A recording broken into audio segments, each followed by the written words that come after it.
दोस्तों, स्वागत है आप सभी का आपके अपने चैनल स्टडी फॉर एसएससी में। गाइस, आज का सेशन बहुत इंपॉर्टेंट होगा। कुछ ही दिन बचे हैं आपके एमटीएस के एग्जाम के लिए। तैयारी लगभग हो चुकी होगी।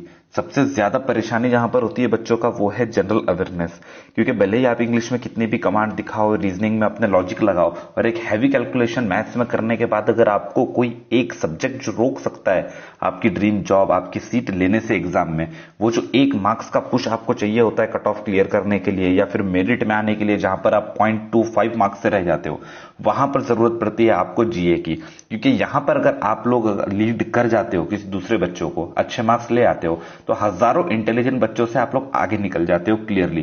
क्योंकि कितना भी कोई होशियार हो, जीए एक ऐसा सब्जेक्ट होता है जहां पर कितना भी पढ़ने के बाद आप वहां पर 50% से कम अटेम्प्ट कर सकते हो, या बहुत कम पढ़ने के बावजूद आपकी नसीब चल गई और जो टॉपिक्स आपने, जो करंट अफेयर की चीजें आपने पढ़ी थी एग्जाम में वही चीज आ गई, तो वहां से आप लीड कर सकते हो। अगर आपको कॉन्सेप्ट नहीं पता तो आपको मैथ्स के प्रॉब्लम्स नहीं आएंगे। आपको अगर लॉजिक नहीं पता तो आप रीजनिंग सॉल्व नहीं कर पाओगे, डिफिकल्ट क्वेश्चन रीजनिंग के। आपका अगर ग्रामर पे कमांड नहीं है तो आप ग्रामर में कम मार्क्स पाओगे।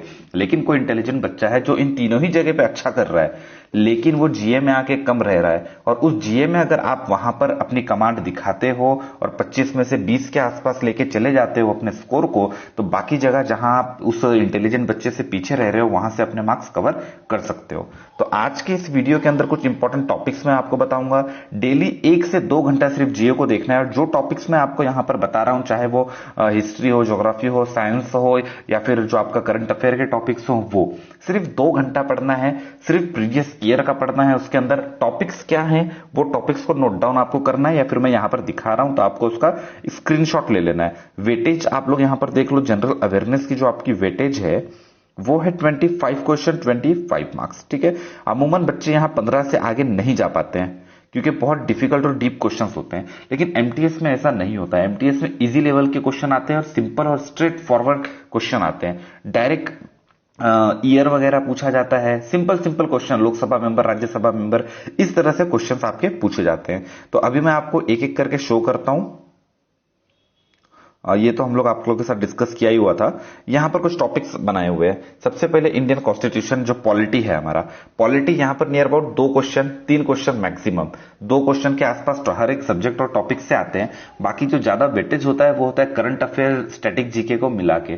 तो वो भी हम लोग डिस्कस करेंगे। पहले जो टॉपिक है इंपॉर्टेंट, जहां से 2-2, 3-3 मार्क्स के आपको आते हैं, वहां से कुछ गिने चुने जो टॉपिक्स आपको पढ़ने हैं वो स्क्रीनशॉट ले लेना, और वर्बली थोड़ा सा एक्सप्लेन भी करने की कोशिश करता हूं आपको कि उसमें किस तरह के क्वेश्चन बनते हैं। प्रेम्बल हो गया, कॉन्स्टिट्यूशन हो गया। अब प्रेम्बल के अंदर जो है वो एक जो लाइन का जो प्रेम्बल है उसको आपको रटना है। ठीक है। We the people of India से जो स्टार्ट होता है, उसके अंदर जो आपका सेक्युलर वर्ड है वो कब ऐड हुआ। तो ये कुछ 1-2 इंपॉर्टेंट क्वेश्चन है जो एमटीएस में स्ट्रेट फॉरवर्ड आ सकते हैं। उसके अलावा अगर कॉन्स्टिट्यूशन के ही अंदर की आप बात करोगे तो जो देखो आपने पढ़ा होगा कि ये कहां से अडॉप्ट किया गया है, आपका जो फंडामेंटल राइट है वो कहां से लिया गया है, यूएसए से लिया गया है। इसी तरह से आपकी फंडामेंटल ड्यूटीज या दूसरी जितनी भी चीजें हैं वो, जैसे हमारा संविधान आपको अगर बताऊं, हमारी जो बुक है वो, हमारा जो संविधान है वो डायरेक्ट ऐसा बैठ के पूरा लिख नहीं दिया गया है ना। यूएसए से कोई चीजें ली गई हैं, कुछ चीजें अलग अलग देशों से ली गई हैं, सबको लेके एक जगह किया गया है। और सबसे लॉन्गेस्ट हमारा कॉन्स्टिट्यूशन है, पूरे दुनिया का सबसे बड़ी हमारी कॉन्स्टिट्यूशन की किताब है। ये भी क्वेश्चन आता है। चलो, एक क्वेश्चन तो मैंने आपको बता ही दिया। सीजीएल हो, सीएचएसएल हो या एमटीएस हो, इन सारे ही एग्जाम्स में ये क्वेश्चन कई बार रिपीट हुआ है। उसके बाद आपका बनता है अमेंडमेंट्स। तो अमेंडमेंट्स की अगर बात करेंगे तो जैसे 42nd अमेंडमेंट हुआ, इस पे काफी क्वेश्चन आते हैं। 44th पे हुआ, 86th अमेंडमेंट है। या फिर पूछ सकते हैं कि जो जीएसटी आया था कुछ साल पहले, वो कौन सा, कितने नंबर का अमेंडमेंट करके उस जीएसटी को लाया गया। तो जो इंपॉर्टेंट अमेंडमेंट्स है ना, जो 8, 10, 15, 20 जितने अमेंडमेंट हुए हैं वो अमेंडमेंट आप लोगों को पढ़ लेने हैं। उसके बाद जो आपके फंडामेंटल राइट्स है, ये किन आर्टिकल में, कौन से आर्टिकल से लेके कौन से आर्टिकल तक कौन सा राइट होता है ये, और कहां से लिया गया है। अडॉप्ट, जो अडॉप्ट वाला भी कंसेप्ट बताया था आपको कि कौन से दोस्त से कौन से राइट, कौन से देश से कौन से राइट लिए गए हैं, वो पढ़ लेना है। ठीक है। इंपॉर्टेंट आर्टिकल्स, आर्टिकल्स मतलब वही कि भाई जो आपका फंडामेंटल में ही मैंने बता दिया ना आर्टिकल, उसके अलावा कुछ इंपॉर्टेंट आर्टिकल होंगे जो प्रीवियस ईयर में बार बार रिपीट हो रहे होंगे, वो आर्टिकल की क्वेश्चन निकाल के पढ़ना है। उसके बाद लोकसभा राज्यसभा, इसमें क्या क्वेश्चन बनते हैं कि भाई लोकसभा में कितने मेंबर होते हैं, राज्यसभा में कितने मेंबर होते हैं, प्रेसिडेंट द्वारा कितने मेंबर्स को वहां पर रिजर्व किया जाता है। जैसे कुछ खेल से आते हैं, कला से आते हैं, जैसे आपने देखा होगा सचिन तेंदुलकर भी राज्यसभा में देखने के लिए मिले होंगे आपको, या रेखा भी है और जया बच्चन, ऐसे अलग अलग जो सितारे हैं उन लोगों को भी देखने के लिए मिला होगा। तो इस कला जगत हो गया, कोई राइटर वगैरह हो गया, तो कुछ जो प्रेसिडेंट होता है उसके हाथ में 10-12 सीट्स ऐसी दी गई रहती हैं अलग अलग। तो लोकसभा में राज्यसभा में कितनी है वो देना है, टोटल कितना, कौन से स्टेट से कितनी सीट्स आती हैं ये। तो पॉलिटी में ये कुछ चीजें थी जो इंपॉर्टेंट थी। ओके, कॉन्स्टिट्यूशन में बस यही हो सकता है कि कॉन्स्टिट्यूशन लिखने में कितना दिन लगा, उसके बाद में जो कमिटी थी उसमें कितने मेंबर थे, डॉक्टर बाबा साहेब अम्बेडकर हेड कर रहे थे, कॉन्स्टिट्यूएंट असेंबली से क्वेश्चन आते हैं, कौन कौन से मेंबर थे, गांधी जी उसके अंदर नहीं थे। तो ये कुछ क्वेश्चन जो है वो कॉमन डायरेक्ट स्ट्रेट फॉरवर्ड आते हैं। साइंस की बात करेंगे तो साइंस से 5-6 क्वेश्चंस नियर अबाउट बनने के चांसेस होते हैं। तो इसमें कंप्यूटर के क्वेश्चन अमूमन तो दूसरे जो सीएचएसएल वगैरह के एग्जाम है वहां पर वेटेज कम जाता है, लेकिन एमटीएस में देखा गया कि कंप्यूटर से क्वेश्चन आते हैं। तो कंप्यूटर से किस तरह के क्वेश्चन आते हैं, आपको पूछ लेगा भाई कितने केबी मिला के आपका जो है कि एमबी बन रहा है, कितने एमबी आपके मिला के जीबी बन रहा है, फिर बाइट्स कितने बन रहा है, ये पूछ लेगा कंप्यूटर में। उसके साथ साथ जो फुल फॉर्म होते हैं वो फुल फॉर्म पूछ लेगा, सीपीयू वगैरह के बारे में पूछेगा, जो एक्सटर्नल डिवाइस इंटरनल डिवाइस होता है उस तरीके से पूछेगा, शॉर्टकट कीज आपसे पूछ सकता है। ठीक है, ऐसा यूनिट पूछेगा आपको, जो अलग अलग यूनिट्स होती हैं। उसके बाद में हीट, साउंड और लाइट, नॉर्मली ये तीनों अगर टॉपिक आप लोग कर लेते तो 2-4 मार्क्स इसमें से, 2-4 तो नहीं 2 मार्क्स नियर अबाउट लेके चलो कि इन 3 टॉपिक में से आपको मिलेंगे। बस लाइट ही कैसे ट्रैवल करता है, कितना टाइम लगता है, ये लाइट क्वेश्चंस करने हैं। पीएच वैल्यू जैसे पूछ लेगा कि दूध की पीएच वैल्यू क्या है वो बताओ। ह्यूमन बॉडी के अंदर क्या आ जाता है आपका, सेल वगैरह से क्वेश्चन आ जाएगा, कोशिकाएं आ जाएगा, सबसे बड़ा अंग, सबसे छोटा अंग, पार्ट वो आ जाएगा दिमाग के अंदर। ठीक है, और क्या होगा, डिजीज वगैरह आ जाएगा। उसके बाद विटामिन आएगा, विटामिन के पूछेगा, ए पूछेगा, बी पूछेगा, कौन सी विटामिन है जो पानी में घुलनशील होती है, कौन सी नहीं होती है। तो वो एक कीड़ा वाली ट्रिक है, उस तरीके से भी करोगे तो आपको याद हो जाएगा। और अगर जो बोलोगे डिमांड रहेगी, जरूरत पड़ेगी, तो मैं थोड़ा सा कुछ नॉर्मली कुछ ट्रिक्स वाले वीडियोस 1-2 तो मैंने नेबर कंट्रीज से रिलेटेड जो क्वेश्चन आते हैं उसके एक वीडियो आधे घंटे का बना के चैनल पे डाला हुआ है काफी टाइम पहले, तो वहां से काफी बच्चों को हेल्प मिलती है। जरूरत पड़ेगी तो आगे भी इन टॉपिक्स के ऊपर बना के दिया जाएगा। अभी फिलहाल उतना टाइम है नहीं, एग्जाम में 15 से 20 दिन लगभग बचे हुए हैं, तो उस हिसाब से आपको फास्ट तैयारी करनी है और सिर्फ प्रीवियस ईयर करना है। और जो इंपॉर्टेंट टॉपिक्स है वो मैं आपको यहाँ पर बता रहा हूँ। ज्योग्राफिया में क्या देखोगे, देखो यहाँ पर कुछ स्टैटिक के भी मिक्स होंगे, जैसे फॉक डांस हो गया आपका। तो जो कल्चरल डांस होता है स्टेट का, वो आपको देख लेना है कि कौन से स्टेट का कौन सा डांस जो है वो मशहूर है। जैसे गुजरात में कौन सा डांस किया जाता है, महाराष्ट्र में कौन सा डांस मशहूर है, केरल में कौन सा है, आसाम में कौन सा है, ये चीजें।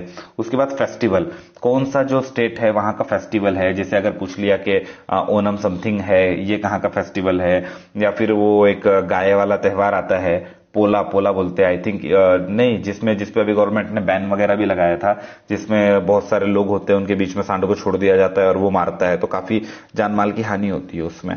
तो वो कहाँ का है, आई थिंक केरल का है शायद वो। तो इस तरीके से कौन से स्टेट के कौन से इंपॉर्टेंट फेस्टिवल है वो करना है। बुक ऑथर, कौन से वाले बुक ऑथर करोगे, पिछले 1 साल में जो बुक ऑथर न्यूज में होंगे वो वाला बुक ऑथर आप लोगों को पहले देखना है प्रायोरिटी में। उसके बाद बाकी जो बड़े बड़े इंपॉर्टेंट बुक्स हैं जो ज्योग्राफी से रिलेटेड होंगे वो देख लेना है। बाकी स्टैटिक में करंट अफेयर से रिलेटेड, जैसे किसी ऑथर का अगर हाल ही में 1-1.5 साल के अंदर डेथ हुआ है तो उनसे रिलेटेड क्वेश्चन आ जाएगा।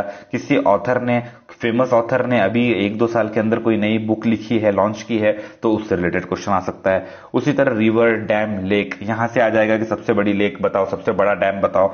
रिवर बताओ कि कौन सी दिशा में कौन सी रिवर बहती है, कितनी रिवर कौन सी दिशा में बह के कौन से सागर में जाकर गिरती हैं, इस तरह से क्वेश्चन बनेगा। सोलर सिस्टम है तो उसमें पूरा सोलर सिस्टम एक तरह से आपको पढ़ना रहेगा, प्लैनेट वगैरह भी पढ़ लेना, रेड किसको बोलते हैं, ब्लू कौन सा है, ट्विंस किसको बोलता है, अर्थ का सिस्टर किसको बोला जाता है, धरती से सबसे नजदीक कौन सा प्लैनेट है, सेकंड नंबर पे कौन सा प्लैनेट है, सबसे लास्ट में कौन सा प्लैनेट है, कर्क रेखा वगैरह, ये सारी चीजें आपको पढ़ना है। एटमॉस्फेयर भी उसी में आएगा, ऊपर पहली लेयर दूसरी लेयर होती है। हाईवे रेलवे से क्वेश्चन आता है, हाईवे से पूछ लिया जाता है कि NHXYZ 848 कहां से है, सबसे बड़ा हाईवे कौन सा है, इस तरह के क्वेश्चन होता है। सेंसस भी एक दो क्वेश्चन यहां से बनने की कोशिश करते हैं। जैसे सेंसस से आपसे क्या क्वेश्चन पूछेगा वो कि पॉपुलेशन एक तो नॉर्मल चीजें हो गई, लेकिन क्या पूछता है कि XYZ स्टेट है, वहां पर पढ़े लिखे और बिना पढ़े लिखे लोगों का रेशियो क्या है, मेल फीमेल का रेशियो कितना है, लिटरेट इलिटरेट का रेशियो कितना है। उसके बाद में अलग अलग स्टेट में जाएगा, आबादी का रेशियो पूछेगा, बूढ़ों का जवान का रेशियो पूछेगा।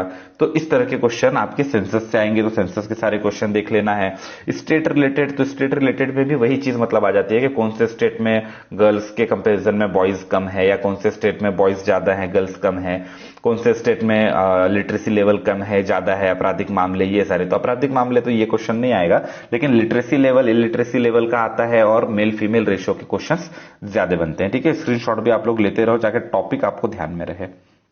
हिस्ट्री में इंदु वैली मतलब एक तरह से जो जूनी वाली हिस्ट्री आपकी होती है, वहां पर हड़प्पा की खुदाई में क्या हुआ था, ये कुछ कॉमन क्वेश्चन है वो होंगे। उसके बाद बुद्ध जैन सिख, ये जो रिलीजियन है, रिलीजियन से रिलेटेड क्वेश्चन बनते हैं कि ग्रंथ साहिब हो गया, 7-8 किताबें हैं, वो किताबें कौन सी सबसे बड़ी किताबें हैं, ये हो सकता है। या बुद्ध धर्म किसने शुरू किया है, जैन धर्म किसके, इनके सबसे बड़े गुरु कौन थे, कौन सी किताब को ये लोग फॉलो करते हैं, उस तरीके के क्वेश्चन।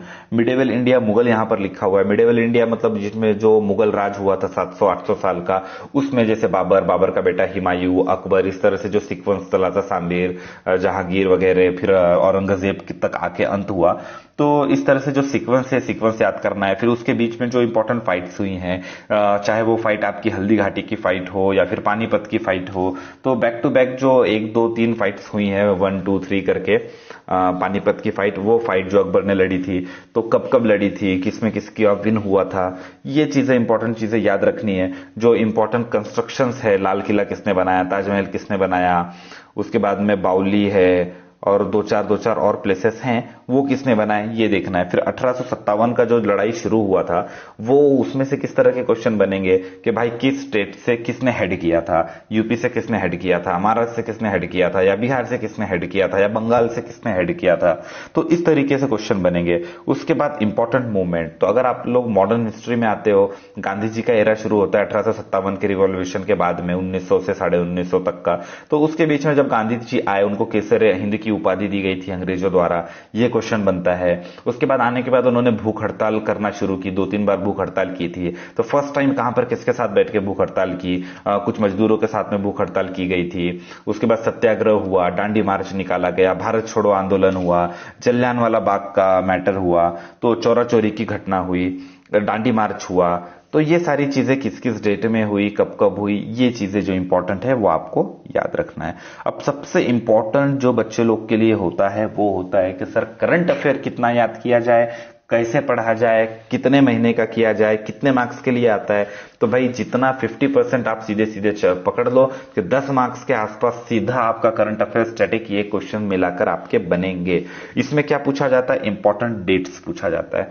तो पिछले 1 साल में तो सारी डेट्स आती हैं, सरसरी तौर पर आपको सारी डेट्स के बारे में पता होना चाहिए। लेकिन कोई ऐसी अगर डेट हो जो करंट अफेयर में भी इंक्लूड कर रहे हो, तो उसमें महत्व बढ़ जाता है। जैसे किसी XY डेट को कोई खास चीज अनाउंस कर दी गई हो, या कोई खास इंसिडेंट हो गया हो, या फिर कोई ऐसा डेट हो जिसको बहुत धूमधाम से मनाया जाता हो लेकिन इस बार नहीं मनाया गया, या कभी नहीं मनाया जाता था लेकिन इस बार धूमधाम से मनाया गया, उस डेट पे कोई थीम रखी गई इस साल। तो ऐसी डेट्स जो आपकी करंट अफेयर में भी इंक्लूड होती है, उन डेट्स को आपको पहले लेना है। फिर बुक ऑथर में आपको हिंट दिया, देखो ऐसे बहुत सारी बुक्स है, बहुत सारे ऑथर से कितना आप लोग याद रखोगे, लेकिन आपको देखना है कि पिछले 1 से 1.5 साल के अंदर कौन से ऐसे ऑथर हैं जिनकी डेथ हो गई, तो उन लोगों ने कौन सी इंपॉर्टेंट बुक्स लिखी थी।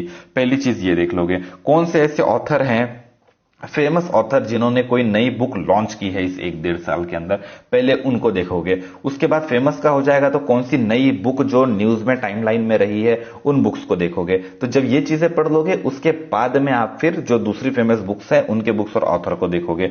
इंपॉर्टेंट समिट मतलब जितने आपके इंपॉर्टेंट मीटिंग्स वगैरह सम्मेलन वगैरह हुए हैं वो देखो, कोरोना की वजह से बहुत ज्यादा तो हुए नहीं है, तो जितने गिने चुने हुए हैं वो आप लोगों को पढ़ लेना है। उसके बाद में इंपॉर्टेंट योजना, अलग अलग योजना जो पिछले 1 से 2 साल के अंदर गवर्नमेंट की तरफ से लॉन्च की गई है उन योजना के बारे में पढ़ लेना है। सीएम एंड गवर्नर, 1-2 साल के अंदर या 3 साल के अंदर भी आप ये चीज देख सकते हो कि जहां जहां इलेक्शन हुए हैं, अभी फिलहाल तो मुझे नहीं लगता इंक्लूड होगा, लेकिन कुछ दिन पहले गुजरात के चीफ मिनिस्टर ने इस्तीफा दिया, उनके जगह दूसरे पटेल चीफ मिनिस्टर को बनाया गया है। तो हो सकता है कि इसको भी इंक्लूड किया जाए अगर जीए के क्वेश्चन अभी सेट नहीं किए गए होंगे। तो ये लेटेस्ट करंट अफेयर में है। उसके बाद कहां कहां के जो लोकपाल हो या फिर गवर्नर हो जिन्होंने इस्तीफा दिया है, उनके रिजाइन देने के बाद में वहां पर किसकी अपॉइंटमेंट हुई है, एक ये क्वेश्चन होता है। और पुराना किसने इस्तीफा दिया, एक ये क्वेश्चन होता है। जैसे ये भी पूछा जा सकता है कि गुजरात में कौन सा सीएम ने इस्तीफा दिया, या ये भी पूछा जा सकता है कि जो एक्स सीएम ने इस्तीफा दिया तो अब वाई कौन से सीएम वहां पर आए हुए हैं, पहले गवर्नर कौन थे अब कौन से हैं, या फिर एक ही हैं। इस तरह से क्वेश्चन होता है। अवार्ड, तो अवार्ड तो आपको पता ही है, नॉर्मली जो 1-1.5 साल में अवार्ड्स मिले हुए होंगे वो पढ़ लेना है। बजट जो पेश हुआ था जनवरी फरवरी में, वो बजट एक बार पढ़ लेना है। इंपॉर्टेंट अपॉइंटमेंट, जितनी भी बड़ी बड़ी पोस्ट हैं, चाहे चीफ जस्टिस ऑफ इंडिया की पोस्ट हो गए या कहीं के सीईओ हो गए या कुछ, जितने भी यानी बड़ी बड़ी पोस्ट हैं, एक बार देख लेना है क्या किसी की पोस्ट चेंज हुई है 1-1.5 साल के अंदर। अगर हुई है तो बस वो याद कर लेना है। स्पोर्ट्स देखना है, कोरोना की वजह से बहुत ज्यादा स्पोर्ट्स वगैरह कुछ हुआ नहीं, आईपीएल भी रद्द हुआ। अभी इंडिया का जो मैच चल रहा था वो भी लास्ट वाला मैच जो है वो इंडिया की टीम ने खेलने से मना कर दिया। तो स्पोर्ट्स काफी कम हुए हैं। तो कम हुए हैं तो जितने हुए हैं उनके अंदर किसको अवार्ड मिला है, कोई सम्मेलन हुआ है तो उसमें कौन सा अवार्ड मिला है, बस सरसरी तौर पर देख लेना है। साइंस टेक्नोलॉजी कोई नई खोज वगैरह हुई होगी तो वो क्वेश्चन इसमें देखना है। चलो, जितना फास्ट हो सके उतना फास्ट मैंने आप लोगों को बताने की कोशिश की। अब आप बोलोगे कि सर आपने सारे ही टॉपिक कवर कर लिए, तो बेटा सारे टॉपिक कवर नहीं हुए। ये इतना बड़ा है ना, ये इतना बड़ा है ना, जैसे आप आसमान की तरफ देखो बस आसमान दिखता है लेकिन आप छू नहीं पाते हो ना, इतना बड़ा है, इतना फैला हुआ है जीए का टॉपिक। ये मैंने कुछ आपको इंपॉर्टेंट टॉपिक्स बता दिए। अगर मैं लिस्ट बताने लगूं तो अभी तक सिर्फ एक हिस्ट्री का ही खत्म नहीं होता, उसमें से कितने तरीके के क्वेश्चन बन सकते थे। लेकिन आपके एग्जाम के लेवल को, कि एमटीएस का लेवल इतना डिफिकल्ट नहीं होता, इजी ही होता है। ऊपर ऊपर से सरसरी तौर पर क्वेश्चन आते हैं, इसलिए मैंने बस वही इंपॉर्टेंट ही आपको टॉपिक्स बताए। बाकी इसमें बहुत डीप में बहुत क्वेश्चन बनते हैं। ठीक है, वीडियो लगभग मैं देख रहा हूं यहां पर कि 16 मिनट की बन गई है, काफी लेंथी हो गई है। तो मैं अभी और ज्यादा नहीं बोलूंगा, कुछ कंफ्यूजन होगा तो नीचे पूछ लेना। दूसरे सब्जेक्ट को कैसे अटेम्प्ट करना है, अगर जरूरत पड़ी तो उससे रिलेटेड भी मैं गाइड करने की आप लोगों को कोशिश करूंगा।